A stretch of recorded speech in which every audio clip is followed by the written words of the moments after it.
My name's Rich Vinette, and we're here in New York, and we're speaking with the widow of George Shearing, the great pianist and composer who had such an influence on jazz in the 20th century.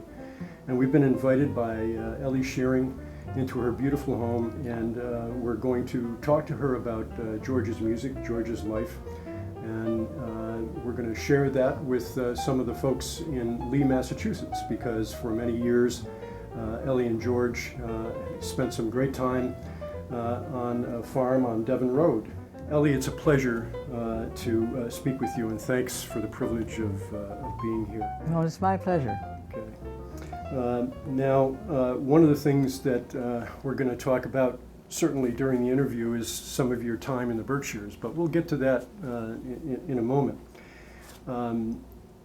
Maybe you could tell us a little bit about George's early life, his early life in music that you know about. How did George first get started in music? Well, he was a 2-year-old. He lived in Battersea, just outside of London. His father, his father delivered coal. His mother cleaned trains at night. And he was the youngest of 9 children. And at the age of 2, he would listen to music on the old Crystal set. He was born in 1919, remember. And he would then, after listening to it, he would toddle over to what he called a PLO, a piano-like object that they had. And he would, with one finger, would pick out the tune at the age of 2. And then they paid, I think they paid about $3 a week for a teacher to come in when he was about 5. And after a couple of weeks, she said, I can't teach him anymore. He knows more than I do. And that's how he started. So it was evident, of course, that George never let his blindness get in the way of his music, his affinity for the piano-like objects. No, he never felt that blindness was a real handicap. He thought it was a bit of a nuisance.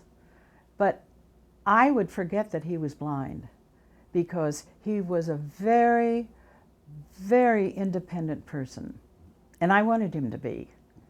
And he knew this apartment like the back of his hand. And his sound room is incredible, and he would use that. So he was always independent, and he was the only one in his family who left the nest to go out on his own. But even then, his father, and it was a British way of thinking, his father would say, stay in your place, son. Those jobs, those better jobs are for the knobs. And George said if he had taken his father's advice, he'd still be playing in a pub in Battersea someplace. The other thing that strikes anyone that reads anything about George was his wit. And just incredible, some of the stories. Can you share a couple of those? Oh, sure. There's one story that I just thought about this last week. This was before I knew George. And he was having lunch. He lived in Toluca Lake, in a suburb of Los Angeles. And one day, he and his wife were having lunch with a group of musicians, including Nat King Cole, composers. He said it was, quite a table. And somebody said to Nat, do you know Shearing can smell money? And Nat said, no. And George said, oh yeah, I can.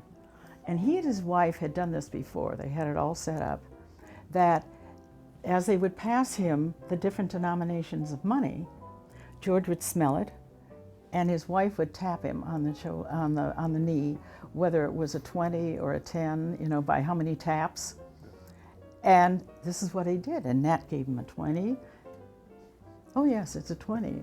And on down to the 5s. And now they saw, his wife saw a $1 bill coming. And she would always move away, because George would know that if she didn't tap him, that was a 1. And she said to the party, you may think that I am giving George some kind of a sign. She said, "I'll move away," because she saw that $1 coming. And George smelled and he said, $1. And Nat was just amazed. He went for, George told him 7 years later, but in those 7 years he had told everybody in the business that Shearing could smell money. When did George really get his start in the jazz scene? Was that in the 50s or? No, he had won 7 Best Jazz Awards in England long before he came here. He came here on a visit in 1946, and he moved here in 1947. But it was he was in London during the war, and a lot of our musicians were stationed over there, and they would come into London, and George was always playing with groups, not on his own, and unless he was playing in this little pub. But he was playing in clubs and that sort of thing, and they'd hear him, and they'd go over and they'd say, "Shearing, you've got to go to the States."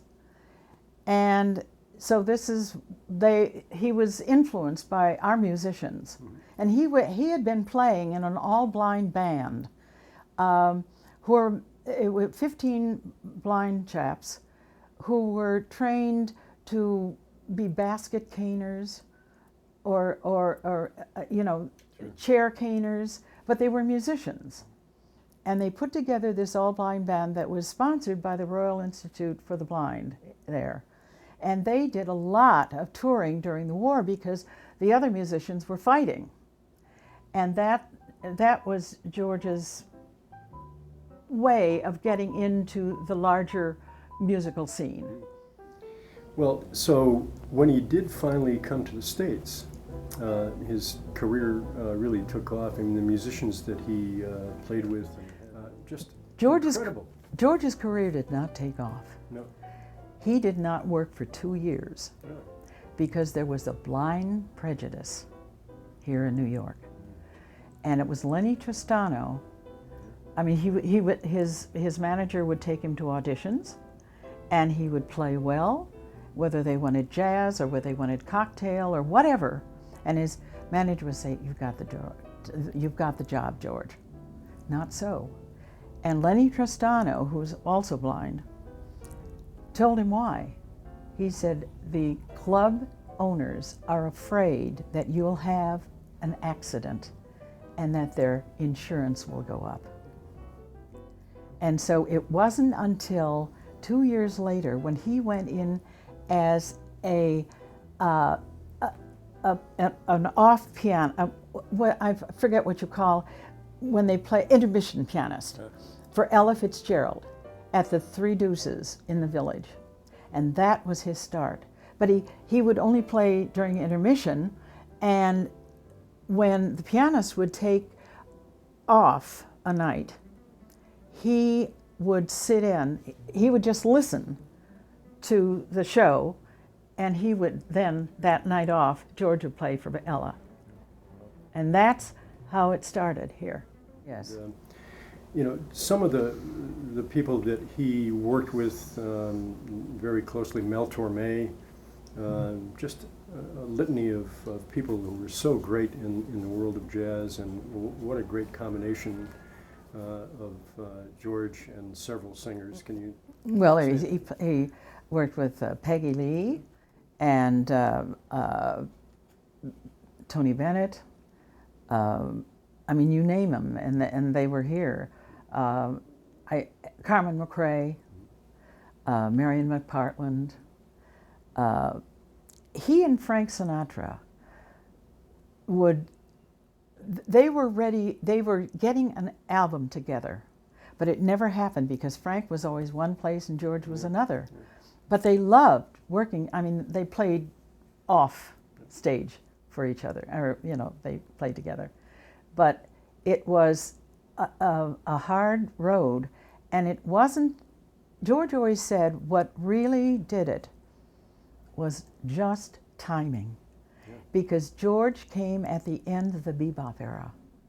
The loud, the fast, that sort of thing. And here comes this blind guy from England in this quiet mood, and the people were ready for it. And when he did Autumn in New York, no, it was Autumn Leaves, it sold 900,000 copies. And that's what started it.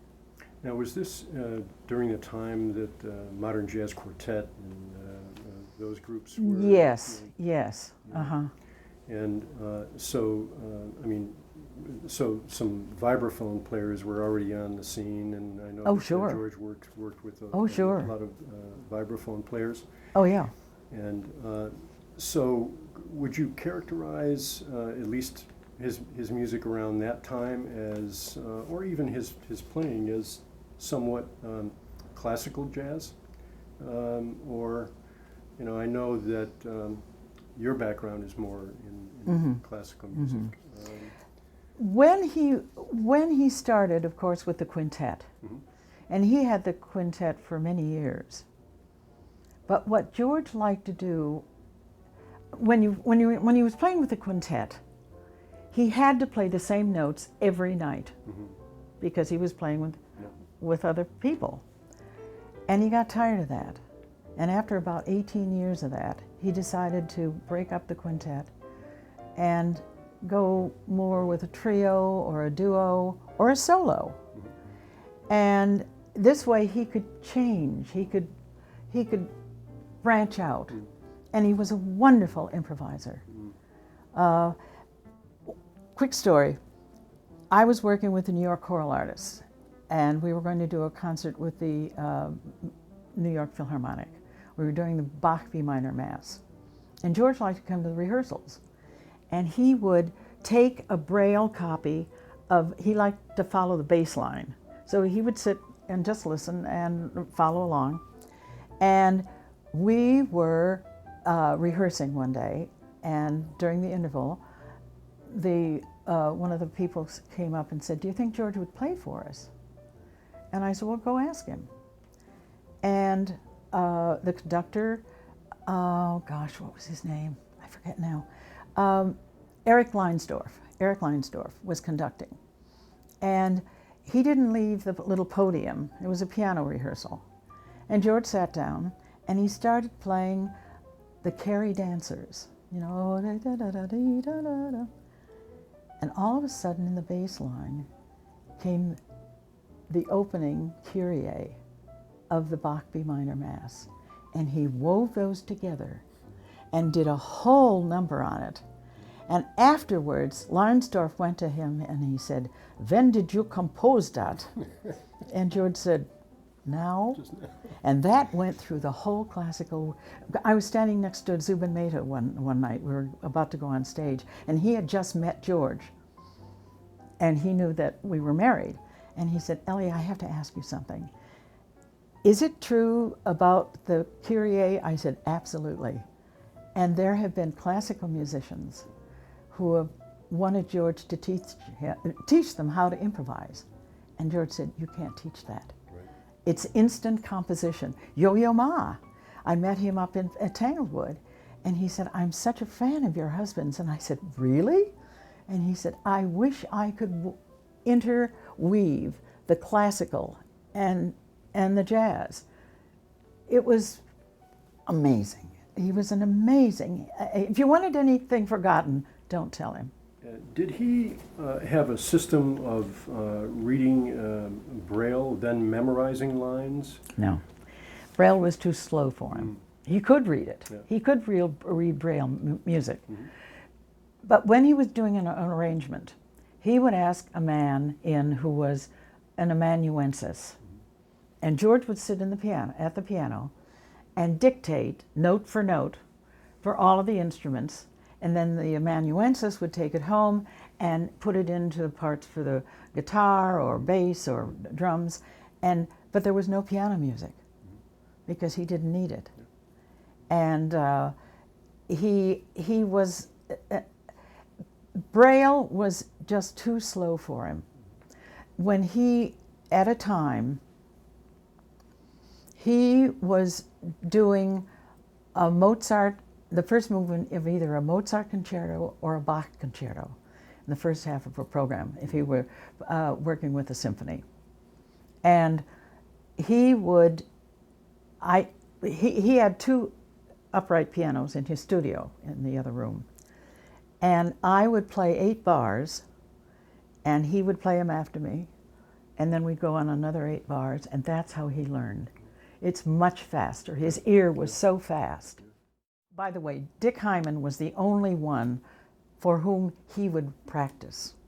The word practice was not in George Shearing's repertoire, not in his vocabulary at all. He hated practicing. But when Dick Hyman was here, then he would record and listen, and because Dick, he said, was perfect, yeah. But he had recording. He has a little sound room here, and I would put Braille on to show him what the buttons were. But he did all of that by himself.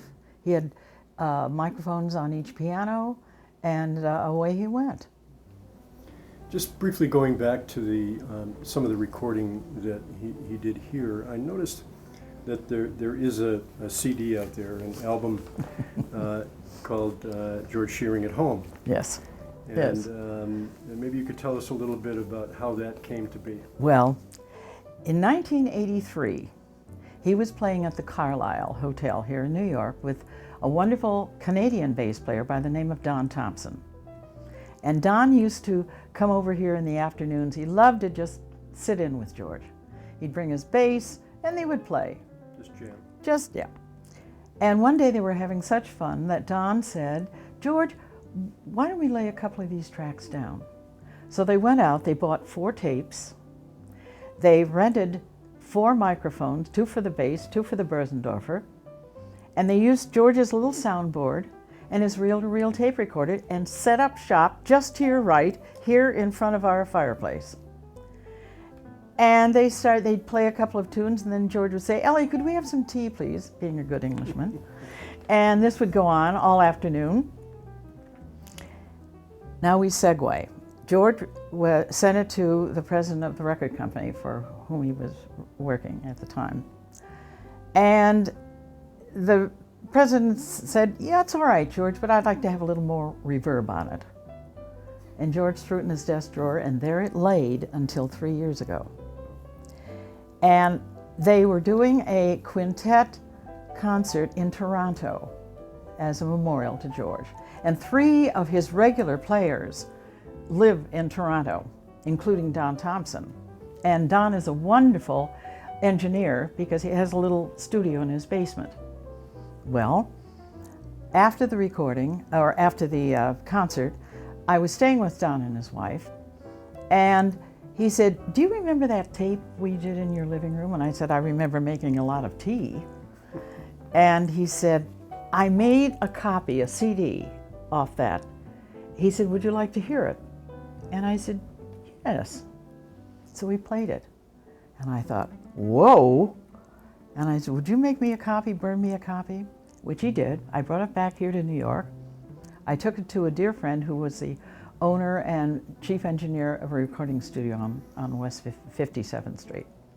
And I called him up and I said, "Jim, I've got very good ears, but I want to hear a CD on your big speakers at the studio." So I went down there, and Mike Renzi, who is a wonderful jazz pianist and has accompanied Frank and Ella and all of the biggies, Lena, happened to drop by. So the 3 of us sat there and listened to it. And when the last notes had died out, Jim turned to me and he said, "Ellie, I could not have recorded this better in my studio." And Mike said, "Ellie, it's got to be heard." And that was the spark. I thought, I don't want to give a record company 96 to 97% of the royalties. Thank you very much. And so I started JazzKnight Records. I didn't have a clue, but George had widow-proofed me years ago. He took me aside and he said, "If I go first," he said, "you're going to know where every penny is, you're going to know where every stock, every bond, and you're going to know every connection I have in the business." And that's what did it. And the cover photograph was taken by a classmate of mine in Lee at Brookside Farm. with George sitting in front of a roaring fire in the family room. And that's how George Shearing at Home came about. How did George become Sir George? Maybe you have some stories surrounding that. Well, it takes a long time. It has to go through about 7 different committees, and thousands of people are recommended. You know, people can recommend the nice mailman who brings the mail, or the milkman who drops the milk. But we had no idea. In, let's see, it would have been 1996, I think, when he received the Order of the British Empire, and this was at the palace. And a friend of ours, an English lady, thought George should, she started the ball rolling, writing to everybody she knew, whether it was in the government or she wrote to the Queen.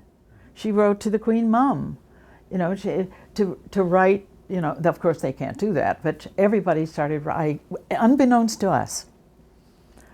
And then one day, George's manager called us from California, and he said, I got a very nice letter from the Prime Minister. And I thought, George forgot to pay his taxes? You never know.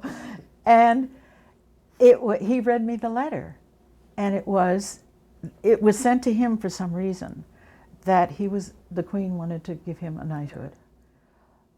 We were told that we were not to tell anyone, until it had been announced in the London Times.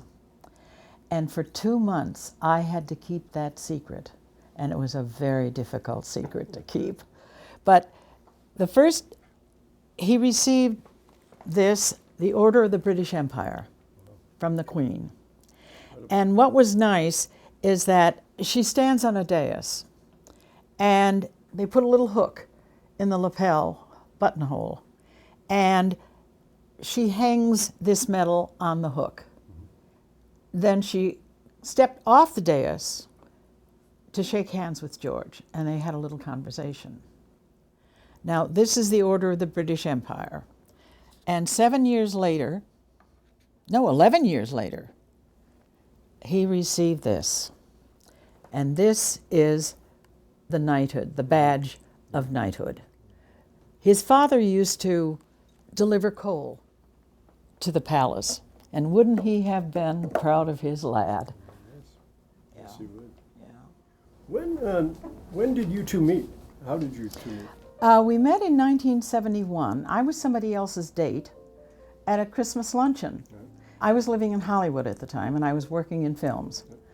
And a dear friend of mine who had studied piano with the same teacher I did at the American Conservatory in Chicago was now head of the piano department at a school called Biola College in Southern California. And George was a member of the Bohemian Club, which is an all-male bastion, and it's an old male club. And Russell, my date for that day, had been put up for membership by George. He was a fabulous pianist. And he called me one day and said, would you like to have Christmas lunch at George Shearing's? Well, who wouldn't? And so I went, and he was married at the time, and there were Leonard Feather sat next to me at lunch, and he was at that time he was the jazz critic for the LA Times, and people who had worked in the business and so forth. And George and I then did not see each other for 2 years, but meanwhile he had, unbeknownst to me, was getting a divorce from his wife of 32 years for whatever reason, I don't know. But he called me, and I invited him to come to dinner. And he said yes, he would, be glad to come to dinner. And he had sent me, at that time, 3 steaks from Kansas City. I had never seen steaks that thick. I was a school teacher too, you know, and I had never seen anything. And he said, why don't we have steak au poivre? And I said, wonderful idea, wonderful idea. This was on a Wednesday and he was going to come to dinner on Friday. And I put down the phone and I thought, what is steak au poivre? I didn't have a clue, but I had a cookbook written by Vincent Price, which had a recipe, and I called a retired 85-year-old former home ec teacher, and I said, get over here. You're going to read and I'm going to cook. And we used one of the steaks, and it was easy, so when I was ready for him. So that's how I first met him, and the rest is history. Now, some of that history was in Lee, Massachusetts. Well, Tell us about your time I'm a in Lee. great fan, and George was a great fan of Lee. We had started coming there years before, and George had played at Tanglewood for their jazz weekend, and he had done some concerts there, so we were aware of that. And it was at the time that it was getting difficult to travel more and more, and we weren't getting any younger. And so George said, why don't we try getting a place up in Lee? And that's what we did. And we spent about 10 summers there, and at Brookside Farm, and it was made available to us by your own Dee Dee Frazier. And we had a wonderful time. It was a downtime, but who can forget shopping at Price Chopper or Guido's, or going to the pharmacy or to the Lee Bank? Oh, we can't forget those things. That's, And of course, Tanglewood. of course. Yes, Of course. yes. And, there's been a lot of history of jazz in the Berkshires from the Music Inn on, and certainly, you know, George's time playing at Tanglewood. We've been lucky to have stars like George and others in the Berkshires. And this connection between George Shearing and yourself and the Berkshires for so many years is, I think, very important for us as we kind of reflect on, you know, all the music that echoes through the hills in the Berkshires. That's right. And it was home to us. We loved the people, we loved shopping there, and it was a downtime for us. It was where we could really relax and enjoy, and we loved it. We loved it.